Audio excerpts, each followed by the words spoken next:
random. I'm waiting for our takeout, and because it's taking forever, I thought now is a good time to do a live. So, I don't even know if you can hear me with this great background music blasting. Um, didn't intend for that, but so let me bring you up to speed on the news of the day. Should I step outside? Should I step away from the music? Hold on. Maybe I'll do that. Um, all right. So anyway, woo, it's quieter. I don't know. It's better for you. Okay. So anyway, today is day 38 of this war between Israel and Hamas. And actually, on day 38, I would say today was more of a day, more of a war between Israel and Hezbollah. Actually, there were more rockets or sirens from the north than there were from the south actually today. And I don't know if that would be the first time since the start of the war. In fact, I may have missed it, but I did not see any rocket alerts in southern Israel. And like I said, I could have missed it. There could have been one, there could have been two. I just didn't see, honestly. But for sure, from the north, it's actually getting pretty intense up there. So the story up there is that there were a couple rockets yesterday, and in one of them there were actually civilians that were injured, and one died today from his wounds. So that's getting serious. When you have evacuated an entire area in order to keep it safe, and when you have an alarm system that alerts to rockets, and yet there are casualties, then it's getting bad. So it's getting a little intense up north. Now on the south is evacuated. Most of the areas around the Gaza Strip are evacuated. The Israeli army is well into Gaza. They are taking over large parts of Gaza City. There was a shootout today. There was a huge battle over the Al-Quds hospital in Gaza City. The IDF claiming that terrorists were shooting from the hospital and then running back inside. And the Red Cross, I think it's the Red Crescent in Gaza, but said that they were trying to evacuate, but that they could not successfully evacuate the hospital. So there's still I don't know if that situation is completely resolved yet. Actually, I'm not sure. So those were a few of the headlines that I heard. Now, yesterday I was up in Nazareth, which is an Arab city in northern Israel, and next to Nazareth is Nof HaGalil, which is a predominantly Jewish city, but it's like 70%, 30%. And I met with a pastor there who's doing outreaches. His name is Salim Shalash. He's doing outreaches to the evacuees because also, as I have mentioned in some of my videos, I've met evacuees from around the Gaza Strip area that have been moved to hotels in Eilat and the Dead Sea, and also in areas of Jerusalem. But it was interesting because this time I met people who were from um, from the north, from the cities around Lebanon, and I had to pull out a map and see where these guys are from, and they've been moved to different cities in the north, like Tiberias and Nazareth, and near Nazareth and Nofal Khalil. So it's very interesting actually talking to them because they're kind of like neglected in the whole by the media, at least by the in general the media, because it's they didn't really undergo any trauma like the infiltration that we saw on October 7th in the South. So these guys are living there in hotels. They've been there now for over a week, maybe 2 weeks, maybe a little longer. Anyway, and it's indefinite, for how long they're going to be there. And so they have to, like, when you talk to them and you interview them, it's so interesting because their answers are like, well, we're really grateful, like, thank God, oh, it's only this, only that. And you can see that they're comparing their situation to the people in the South who have definitely experienced loss and devastation. And they've only experienced disruption. And how bad is that compared to, you know, deaths and murders and kidnappings? So they were very tempered with their answers.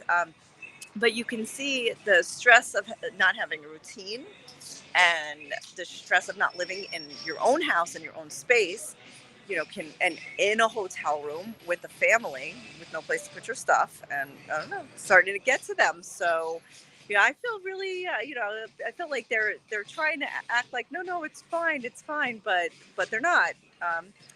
So I'm not sure how many have been evacuated from the north, but you know, it's got to be at least 10,000. Oh, Walter, Salim's a friend of yours. You know, it's funny. I've interviewed Salim several times, and I felt like I knew him. You know, and then when I saw him yesterday, I'm like, you know, I just realized I've never met you in person. I've only ever interviewed you. So, yeah, so that was pretty funny. Anyway, but Salim does really great work. And by the way, I also asked him some questions like, you know, what you are an Arab Christian pastor, you're an Arab and you're helping Jews. So I want to know, first of all, how do the Jews respond? Because right now a lot of them are, you know, like they, sorry to say, they don't want to hear from or talk to Arabs. They're very upset by the situation. And, you know, like this is a situation that has to be monitored. 2 years ago, when another war broke out between Israel and, you know, Hamas and Gaza, there were not riots in the streets. Well, there were riots, but there was also like lynchings, like attempted lynchings, both, you know, Jews on Arab and Arab on Jew, and it was bad. You know, the racial tensions in this country skyrocketed, and I would have thought that the same would have happened during this war, but so far, you know, not that we've heard of. There have been attempts, and I know in the West Bank there's a little bit of rumbling, especially. By the way, I haven't even reported on this yet because I want to make sure I get my facts straight because it's pretty damning. If you know, a lot of Jewish settlers in the West Bank are attacking Arabs. I think at least, you know, I don't want to say how many were killed, like civilians attacking. Now I'm not talking about army, like they're fighting with the army, like the civilians are attacking, and they're also clearing out, like they have somehow prevented or pushed out Arabs from their villages where they live. So there is a lot of racial tension in the West Bank, but not so much in Israel proper, at least not to the point of violence. It hasn't spilled over. So what Salim is doing really in a way is trying to avert that before it even happens. And I asked them, so what are Jews saying when you say an Arab's helping them? And then I asked them, what are Arabs saying when they tell you you're helping Jews? And he said, you know, I'm here to build a bridge. I'm here to do what Jesus told me to do. And if Jesus told me to do this, this is what I'm going to do. As a Christian, this is what I'm going to do. So I thought that was, you know, it was a really good answer. Anyway, sorry, ambulance now, stuck in traffic. Why is there traffic right now? Here, let's go back to the music. All right, so it's, by the way, if I flip it, I'm totally practicing with you guys. Sorry. I just flipped the camera. I don't know if I can. Anyway, I did. I'll check it out later, see what happened. I'm using this new streaming so I can do Facebook and YouTube at the same time, which is exciting and helps me feel productive. There's a cute kid here with Down syndrome. He's probably 5 or 6.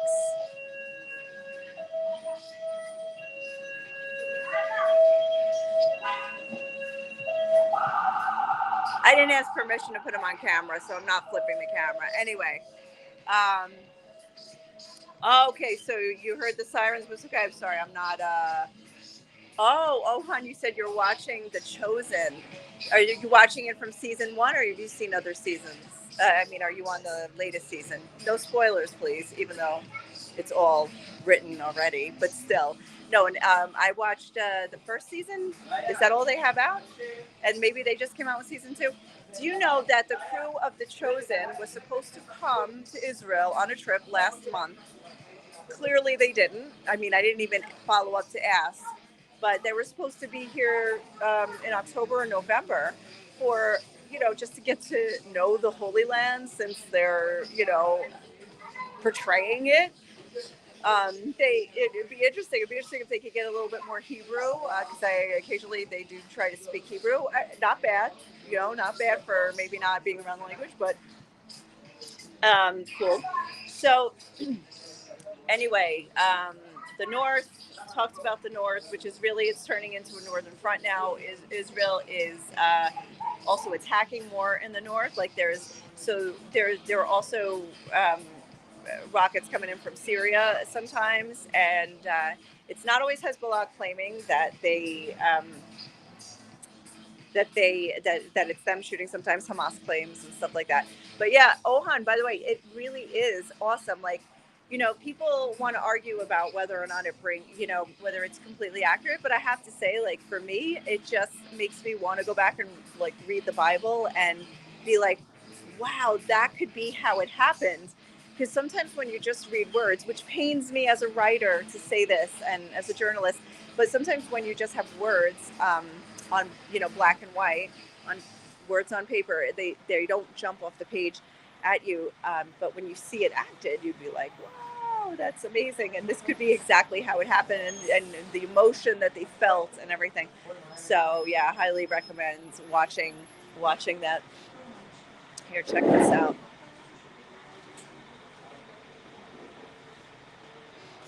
Just in a random restaurant, as I wait for dinner, which has now been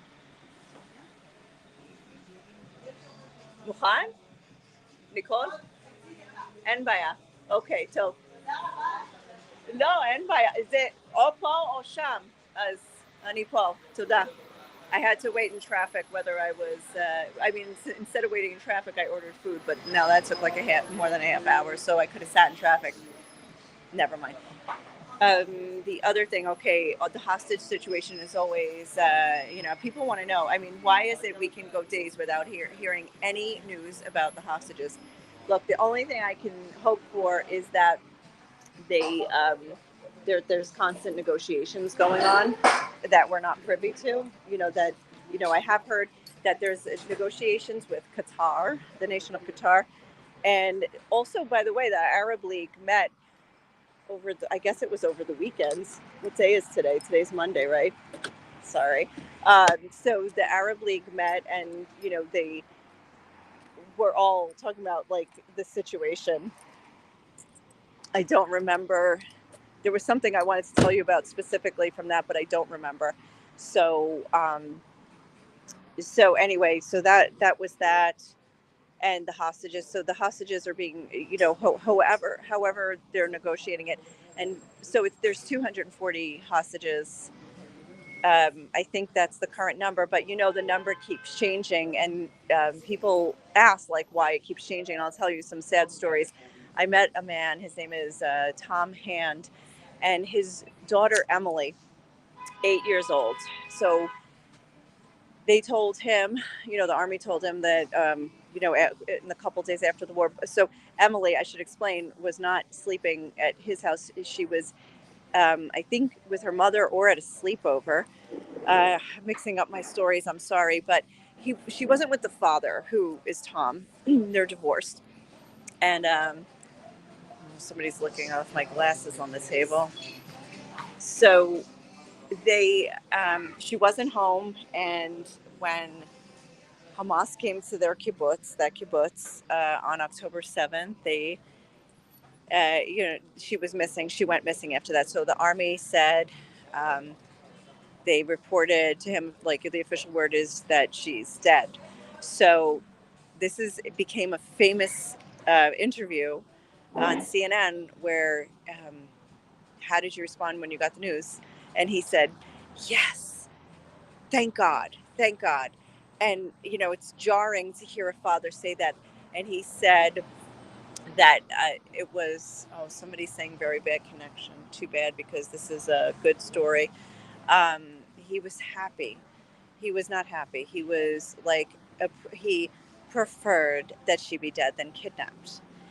And this was an interview on CNN, and I was like, oh my gosh. Also, he's Irish, so he's very like, in Israel, very distinct to hear somebody with an Irish accent. So um, I met him on Thursday last week, and I got to speak with him, and I said, so what happened? Like about a week later or so, after you found out that they told you your daughter was dead, they came back and said, based on the evidence or lack thereof, meaning no body parts, no blood, we think she's kidnapped. Toda roba. Toda. So he said they had just started grieving her death, and then they had to be faced with his worst nightmare, which was that instead of being actually killed, she was then in captivity in Gaza. Emily's birthday is Friday, November 17th. And she's going to maybe even not know it's her birthday when she turns 9 years old. And to hear a father say that is just really hard. I have no words, and I can't imagine what a parent is going through with a situation like this. The more I interview these people, I'm like, this can't be real. I'm speaking to people whose loved ones are probably alive, maybe not. Hamas, according to one report, had said, now they don't report these things in Israel, by the way, but Hamas said that 60 hostages have been killed in Israeli strikes. But you don't hear that in Israel. So anyway, this poor father. Think of him on Friday. His name is Tom. I don't know the mom's name, um, but I also met her brother, one of her brothers, and that's going to be really hard to know that your child is having a birthday that day, and you're not there to give them a cake and a bouncy castle and a party with friends. But instead, she's probably underground. She's with captors. No idea how they're being treated. The Red Cross has not had any access to the hostages, and that's a breach of international law. I mean, as it is, hostages that are, um, women, children, elderly, medical hostages that are, not at war, that's all a breach of international law. So, anyway, so that's my story for today. With with all the stuff that's been going on the last couple days, I'm going to end this now and say goodnight. And I will be back with more news in the coming days. So thank you for watching.